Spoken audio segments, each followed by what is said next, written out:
I set my GPS to bring me over here this morning, and I was driving, and I saw Church of Christ, and I pulled in. And I went into the building, and I said, I'm your guest speaker here today. And they looked at me like I was crazy, and they said, we don't have a guest speaker here today. And I said, isn't half of the church on a retreat? And they said, no. Well, it turned out I was at the wrong congregation this morning. And so that's why I, in a panic, went back out and got in the car and headed over here. And I thought, oh, I'm going to be late. So I got here right at 9 o'clock. So my apologies. There's so many congregations around here. And I just saw the first one, and I had been driving about the right amount of time. And so I went there. It is good to be here with you today. Boy, it is empty in here today. It looks like everyone on the right side went on the retreat, and everyone on the left side stayed here. So I appreciate the invitation. In the class today, we are going to talk about something that is maybe a little bit out of the news, that is out of the norm to discuss, but it is something that is very relevant in our society. And that is the subject of homosexuality. June in our country now has been set aside as Pride Month. And I want to share some statistics with you. Beginning in 1999, I'll hold off on those for a minute. Beginning in 1999, President Bill Clinton officially declared the month of June as Gay Pride Month, Gay and Lesbian Pride Month. In 2009, President Barack Obama expanded that designation to LGBT Pride Month, recognizing a broader spectrum of identities. In 2021, President Biden issued a presidential proclamation recognizing it as LGBTQ+ Pride Month, explicitly recognizing the struggles and achievements of this community, if you want to call it that. And then in 2022, 23, and 24, he repeatedly reaffirmed the LGBTQ rights and pressed for equality. In 2025, when Trump took control, the U.S. Department of Education declared June as Title IX month, and that is he started rolling things back. The FBI said they did not want LGBTQ Pride Month celebrated on company time. In fact, they would not allow it. The Department of Justice stripped Harvey Milk's name off of a ship that was honoring gay rights. And so one of the Navy ships was honoring a gay rights activist, and they said no more. They changed the name. Now, I want to ask you this question as we begin this morning. Do you believe that the homosexual push and the agenda has been effective in this country? Okay, it has absolutely been effective. Let me show you these statistics now. Support for gay marriage in 1988, I was in high school in 1988, support for gay marriage, they say, was 11%. I grew up in a conservative area of the country, as this is, and I guarantee it was not 11% where I grew up. I had never met a homosexual in my whole life in 1988, at least not that I knew of, but they say that it was 11%. In 2021, it was 70%. See if I updated the figure here. In 2023, it was 71%. Looks like I've got two different PowerPoints mixed up here, but in 2021, it was 73%. Those who favored same-sex marriage in 2021, 84% of young adults, 72% of middle-aged adults, and 60% of older adults. A Gallup poll, when they broke it down by political parties, said in 2021, 83% of Democrats supported gay marriage, 73% of independents, and 55% of Republicans. And so even in the Republican Party, the majority now supports gay marriage. How did we get to that point? If you look at 1988 to to 2021 or 23, depending on which statistics we're looking at, it's really not that long of a period of time. And yet we really made a leap in this country. Do we as members of the Lord's church need to be talking about this? Yes, we do. How often do we talk about it? It's rare. This is something that we rarely preach about. It is something that we rarely talk about. It's something that we also need to be talking to our kids about, because it is a serious problem in this country. And so what I want to do this morning is to discuss the effects that this has been having on the Lord's church, and I want to talk about some problems that have been put forth, arguments that are being made in defense of homosexuality. In fact, what time does the class go to? 9:45. So I've got about 30 minutes. I'll tell you what I'm going to do because I thought I had a little bit more time than that. So I'm going to skip some of the introductory material, and I'm going to jump right into the meat of this lesson. I have 9 arguments that have been made in defense of homosexuality. Now, I want to tell you where I collected these arguments. I went on social media, and many of these date back to 2015, when the Supreme Court decided that homosexuality and gay marriage was going to be the law of the land. And from that time, people started posting arguments to defend this. I've got 9 arguments defending specifically homosexuality and gay marriage. Now, you might say, well, what's the big deal? There's lots of arguments. Almost every single one of these arguments, maybe 8 out of the 9, were made by members of the church. These are members of the Lord's church who are defending gay marriage. Now, brethren, that's disturbing to me. Now, almost, in fact, I guess every one of them were made by younger members of the Lord's church. In 2015, when the gay marriage law was changed in this country and the Supreme Court said it's going to be the law of the land, my daughter Macy was a student at Freed-Hardeman University. And I was talking to her on the phone one day about this and how shocked I was. And she said, Dad, there's great support for this at Freed-Hardeman. And I said, I don't believe that, Macy. That is shocking. Out of all the universities in America, surely Freed-Hardeman is one of the most conservative. And she said, Dad, I am telling you, I'm a student here. I'm on campus. I talk to other students. I see it. I'm telling you, there is great support for this.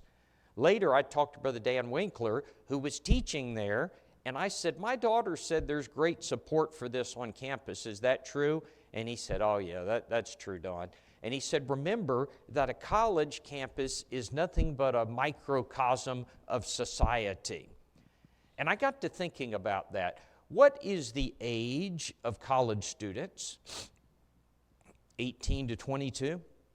And I got to thinking in 2015, if you go back 20 years, that takes you back to about 1995. My daughter was born in 1994. So what does that mean?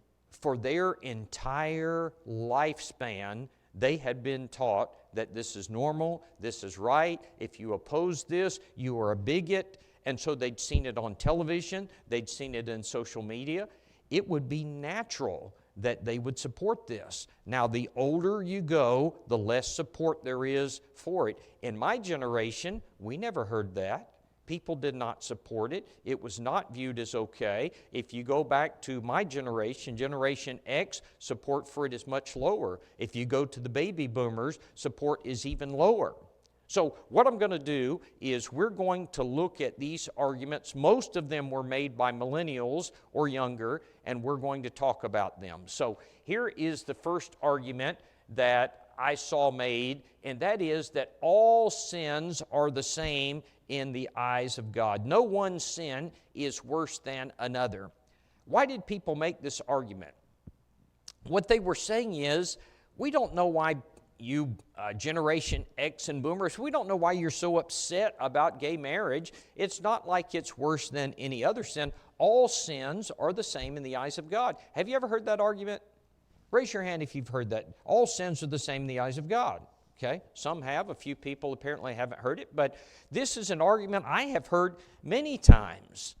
I'm not sure where this argument comes from because there is no verse in the Bible that teaches it. I guess I do know where it comes from. It's from the idea that any sin can cause a man to be lost, and certainly that is true. Any sin, from the least to the greatest, can cause a man to go to hell eternally. But it is simply not true that God views all sins the same. If I were to show you a verse in the Bible that said this, specifically from Jesus himself, that ought to settle it, right? Well, that's what I want to do. In John 19 and verse 11, Jesus was standing in the presence of Pilate, and this is what he says to him. You could have no power at all against me unless it had been given to you from above. Therefore, the one who has delivered me to you, he is guilty of the greater sin. I want you to notice that Jesus said that one sin could be greater than another sin. Now, we could stop right there, and that would settle the argument, right? God doesn't view all sins the same. Jesus says some sins are greater than other sins. But I want to keep going here. In 2 Timothy chapter 3 and verse 13, Paul writes to Timothy, but evil men and impostors grow worse and worse, deceiving and being deceived. Here's my question. If God views all sins equally, how could a person grow worse?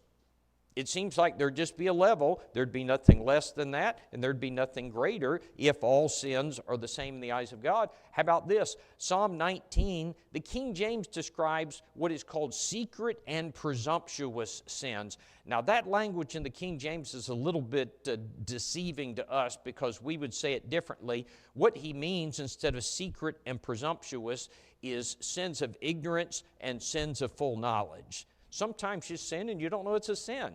Sometimes you do know it's a sin and you do it anyway.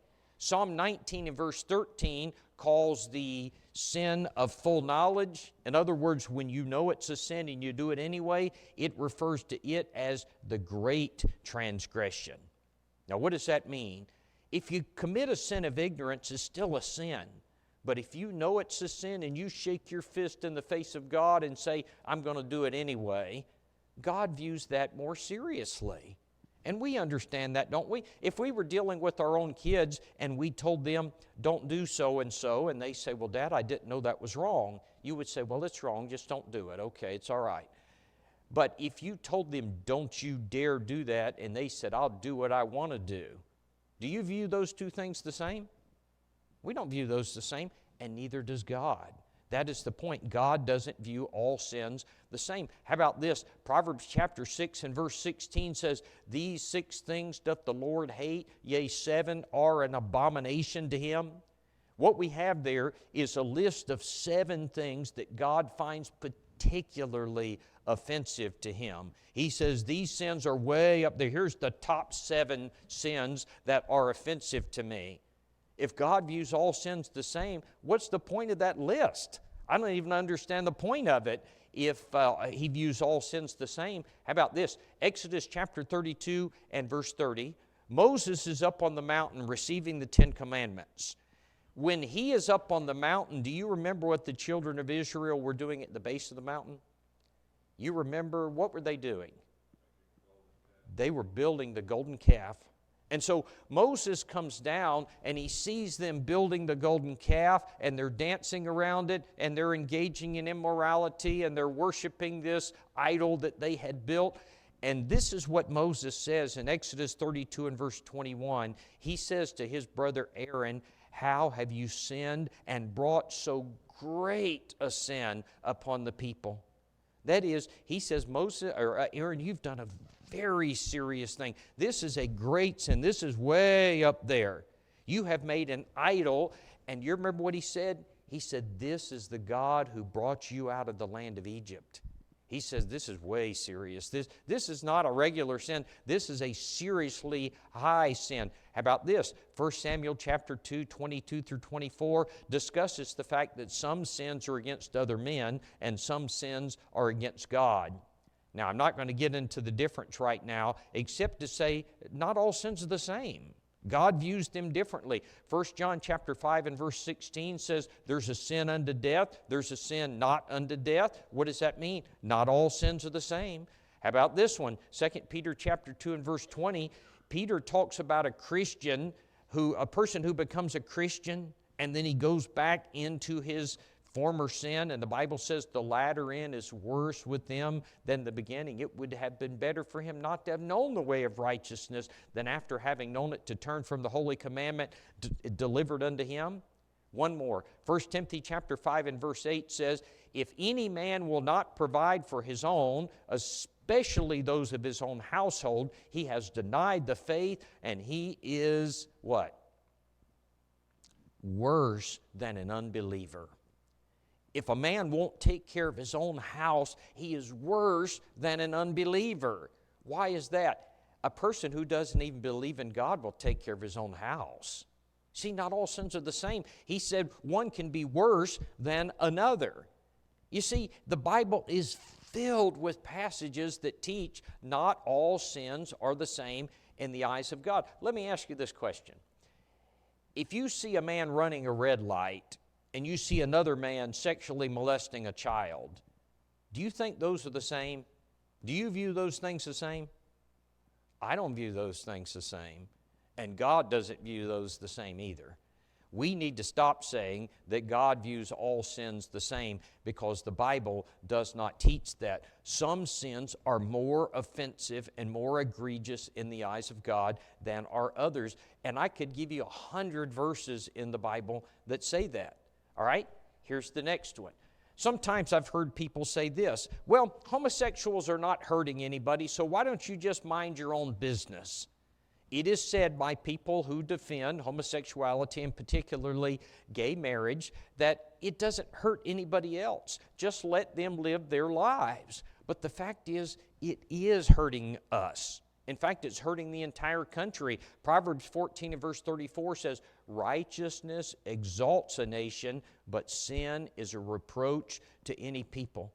Homosexual marriage is an attack on the very foundation of the country itself. The building block of a country is the home, and homosexuality is an attack on the home. In fact, in 2005, a report was done that found, listen to this, quote, a number of studies performed over a period spanning more than half a century, many of which were even performed by homosexuals and sympathizers, has shown that an extremely large percentage of sexually active homosexuals also participate in sexually molesting children.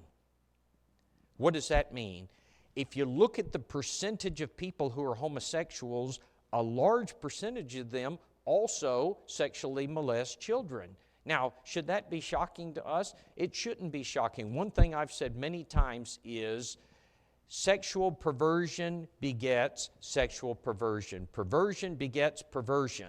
If a person is involving in themselves in sexual perversion, it just grows. You don't reach a level and you just stop there and say, this is the level that I'm at. In fact, the Nebraska Medical Journal has statistics that say homosexuals are 8 to 12 times more likely to molest children than are heterosexuals. 8 to 12 times more likely. You know, I gave some of these statistics one time, and somebody came to me afterwards. They said, well, I searched those things online, and I couldn't find it. I've got documentation and resources, the journals. If somebody wants to see it, I've got detailed statistics for all of this. You might say, I want to see it because I'm teaching some folks or I'm working on a paper or whatever. I'd like to have this documentation. I'll be glad to share this with you. In 2015, the year that the Supreme Court made this ruling, at that time, the Boy Scouts of America decided that they were going to follow suit and they would allow gay scoutmasters into the Boy Scouts. In a 45-12 vote, they ended the ban on homosexual scout leaders. Fast forward from 2015 until 2020, 5 years later, the Boy Scouts of America filed bankruptcy. Do you know why? Because they had so many lawsuits of sexual abuse scandals and sexual molestation of Boy Scout leaders against Boy Scouts. In fact, the last statistic that I saw, and I'll give you the reference for the statistic if you want it, showed that the number of lawsuits for sex abuse against Boy Scouts, the number of lawsuits had surpassed 82,000. And it got to the point that the Boy Scouts filed bankruptcy. What is my point? My point is this: when people say homosexuality is not hurting anybody, that is a lie. I myself, when I was a teenager, the first time I ever met a homosexual, I was at an event. I worked for Walmart, and I was at an event, and a homosexual followed me home to my house and got out and approached me and gave me his phone number and asked me if I would like to go out with him. So when someone says homosexuals are not hurting anybody, I would say that is not true. It does not. I was shocked. I'd never met one before. 8 to 12 times more likely to molest children. It is a lie that they are minding their own business. And I've got lots of statistics to show that. I got to get rolling here. Next, people will say, well, they were just born that way. They were made that way, and they can't help it, so we've just got to let them be. First, we can show biblically that this is not true. Secondly, we can show scientifically that this is not true. Biblically, let me show you this. In Romans chapter 1 and verse 26, the Bible talks about homosexuality. Listen what it says. For this reason, God gave them up. It's talking about the ancient Gentiles. God gave them up to vile passions. For even their women exchanged the natural use into that which is against nature. Now, he's talking about lesbians in verse 26. He says, not that they were born that way, but he says they exchanged the natural use of that for which is against nature. Now, that's very key. He says they exchanged it. What does that mean? It was a choice. It was something that they chose to do. God didn't make them that way. Listen to verse 27 as he talks about men. Likewise also men, leaving the natural use of the woman, burned in their lust one toward another, men working with men that which is shameful, and receiving in themselves the penalty of their error which was due. Notice that it says that the men left the natural use of the woman. He doesn't say they were born that way. He doesn't say God made them that way. They made a conscious decision to do this. What does that mean? The idea that they were born that way is a false one. Several years ago, there was an international consortium put together to map the human genome. You know what the human genome is? It is all the DNA in the human body. And they were going to say what it all linked to, what all of it caused. One of the things that they were expecting, the liberal news media was expecting that there would be found a gay gene. When they told us what every gene did, they were expecting that there was a gay gene. After they got through mapping all the genes and the human genome, do you know what they never did find? There's no gay gene. There was nothing genetically to say a person is born gay because of their genetics. There is nothing like that. So what does cause a person to be gay? There have been a lot of studies, and I've got probably 20 or 30 minutes of material, in fact, probably several hours if we wanted to get detailed. But basically, it comes down to two things. Psychologist Joseph Nicolosi said this: in 15 years, I have studied hundreds of homosexual men. Perhaps there are exceptions, but I have never met a single homosexual man that had a close, loving, and respectful relationship with his father. So while there is some inconsistency in studies about mothers, one virtually unchanging variable is poor relationship with fathers. Fathers are often instrumental in causing GID, that is gender identity disorder, and homosexual attraction. He said one of the breakdowns is the role of the father. You've got a bad father, an abusive father, an absentee father, especially a father who abuses his children physically or sexually. He said that is one of the major factors. The second factor, statistics reveal that sexual abuse is a significant contributing factor in causing gender identity disorder. One study on sexual behavior in the United States revealed that sexual molestation of a child made him 3 times more likely to identify as gay or lesbian. So 2 main factors that they've determined, one of them is sexual abuse, and the other is a dysfunctional home, particularly if you've got an abusive or absentee father. Now, some of this information, I wish I had more time, and maybe if there's an opportunity or interest, we could go into some of these journals to show the studies that have been done by doctors and scientists that back up this information. But in brief, what is the point here? The idea that they were born that way is simply not, is there a laser on here? Yeah, that they were born that way is simply not supported by science, and it is not supported by the Bible. Here's the fourth one. Some people have said, well, the Bible doesn't actually condemn homosexuality. The first time I heard this, I was shocked. And so what will happen is this. Maybe you're talking to a friend about gay marriage, about this question, and you say, well, I oppose gay marriage. And they say, why? And you say, because the Bible opposes it. And they say, where? And you say, well, you know, Sodom and Gomorrah. God destroyed Sodom and Gomorrah for homosexuality. And your friend says, no, he didn't. And you say, of course he did. And they say, no, he didn't. And this is what happened to me. I was sitting in a Bible class in the Lord's church, and someone said this exact same thing. They said God did not destroy Sodom and Gomorrah for homosexuality. And I was waiting eagerly. I wasn't teaching the class. I was just sitting in the class, and they said, I'll prove it. And they read Ezekiel chapter 16 and verse 49. I'm going to read it to you. It says, look, this was the sin of Sodom. She and her daughter had pride and abundance of food and abundance of idleness, and she did not strengthen the hand of the poor and needy. And this woman said, that's the reason that God destroyed Sodom and Gomorrah.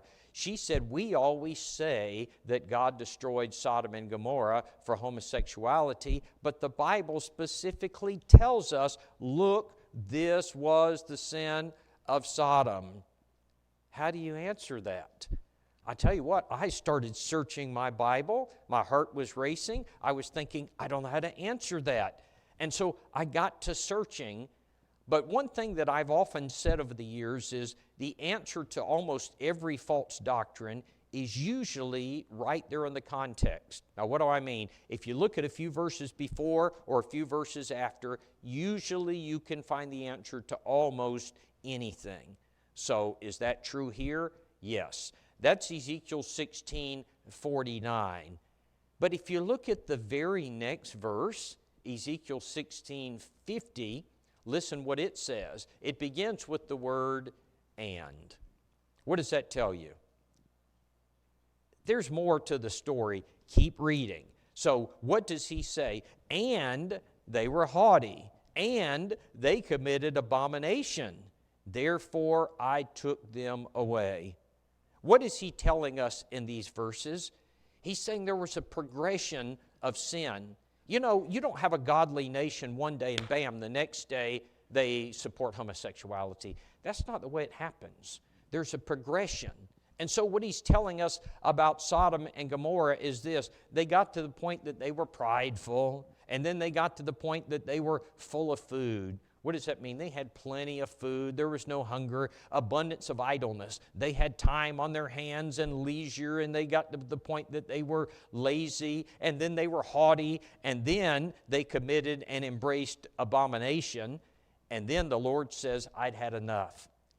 And it made me stop and think, where are we as a nation? Would you say that our nation is prideful? I would say as a nation, not Christians, but as a nation, would you say that we have abundance of food in this country? Yeah. Would you say that we have abundance of idleness and leisure in this country? Would you say that we're haughty? Would you say that we have embraced abomination? Now, you say, well, that depends on what do you mean by abomination. He's talking about Sodom and Gomorrah, and he says they got to the point that they committed abomination. Do you know what homosexuality is referred to as in the Old Testament? Listen to this. Leviticus 20 and verse 13 says this, if a man lies with another man as he would with a woman, what does that mean? That's pretty clear, isn't it? If a man lies with a man as he would with a woman. In other words, if a man has sex with a man like he would do with a woman, they have both committed abomination, and their blood shall be upon their own head. What he says is homosexuality is called abomination. Now go back and read Ezekiel 16. He says they got to the point that they were prideful, they had plenty of food, they had idleness on their hands, and they got to the point that they were engaging in abomination. And the Lord said, enough was enough, and I destroyed them. And I got to thinking about our country. We're prideful. We've got to the point that we've got plenty of food. We've got idleness on our hands. We've embraced abomination. Is there going to come a point at which the Lord says enough is enough? And it kind of scared me when I started thinking about that. I do think in the last couple of years we've rolled things back a little bit. The LGBTQ movement has slowed down. The DEI movement, we've backed off of some of these things. And so maybe we've been spared a little bit more time, and that's encouraging. But this idea that the Bible doesn't condemn homosexuality is simply not true. All right, here's the next one. I've heard people say, well, the Bible says, judge not. When people say that, I simply say this, the Bible does not say judge not. And they'll say, yeah, it does. You know, Matthew 7:1, Jesus said, judge not that you be not judged. I've got a whole sermon just on this one point, but the explanation is this. If you read Matthew 7:1 through 4, Jesus condemns a specific type of judgment. He says, judge not, and then he talks about being a hypocrite in your judgment. He talks about being hypercritical in your judgment. Don't be unfair. I tell people next to Matthew 7:1, write John 7:24, because he says there, judge not according to appearance, but be righteous in your judgment. The Bible condemns us to judge. He just says, do it the right way. Don't be a hypocrite. Don't be hypercritical and nitpick people. Make sure it's righteous judgment. Condemn the things that God condemns, is what he's saying. All right? The Bible does not say, judge not. All right? I've heard people say this, well, if homosexuality is so bad, why is it that Jesus never spoke against it? Jesus never even said the word homosexuality, much less did he condemn gay marriage. Did Jesus ever condemn gay marriage? This is what Jesus said. In Matthew chapter 19 and verse 9, Jesus said, have you not read that he that made them in the beginning made them male and female? Therefore shall a man leave his father and his mother, and shall cleave unto his wife, and they shall be one flesh. Jesus said marriage consists of a male and a female. Now, outside of marriage, sex is sinful. Inside of marriage, it has to be a male and a female. You could take those facts and you could put them in a logical syllogism, and you could prove that Jesus actually did condemn gay marriage. Let me go ahead because of time here. People will say, well, homosexuals marrying, that's a civil right that is equivalent to racially equality. In other words, back in the 60s and 70s and 80s in this country, we were fighting for racial equality. And they say it's the same thing today. We are fighting for equality for homosexuals and lesbians and transgender. They say it's the same. It is not the same. Why is it not the same? Because a person's race is not a sin. A person's race is not an activity. You can't help your race. And as a matter of fact, Acts 17 and verse 26 says, God has made of one blood every nation of men who dwell upon the face of the earth. What does that mean? Whatever your race is, God made you that way. 1 Samuel 17 and verse 6 says, God does not look on the outward appearance as man does. God looks on the heart. In other words, God doesn't care if you're black or white or Asian. That doesn't matter to God. He doesn't look on the outward appearance. He doesn't care if you're tall or short or black or white. God cares about your heart. But you see, if a person engages in homosexuality, that's not the same thing. That's a choice. That is something that the Lord has condemned. I know I'm running late here, but let me finish these two real quick. People say, well, they have a right to be married. Whether you like it or not, that is their right. But here's the thing. They're not married. It doesn't matter what the Supreme Court says, because Matthew 19 and verse 6 says, what God therefore has joined together, let not man put asunder. What does that mean? The one who actually does the joining in marriage is God. And if God doesn't join you together, you are not married. It doesn't matter what the Supreme Court says. I'll hit the last one so that we can say that we finished. I've heard people say, well, homosexual marriage is no different than heterosexual fornication. Their point is fornication is fornication. I actually heard a preacher in the Lord's church make this argument. In other words, sin is sin. If two people who are not married and they're heterosexuals have sex, the Bible says that's fornication. If two homosexuals have sex, that's fornication. And they are the same in the eyes of God. Brethren, they're not the same. God does not, again, God doesn't view all sins the same. I'm going to hit this very quickly and I will wrap this up. In Romans chapter 1, God calls homosexual relationships vile affections. He says that it's unnatural. He says that it's unseemly. He says that it is shameful. You look at the descriptions of homosexual relationships and heterosexual, and they are not the same in the eyes of God.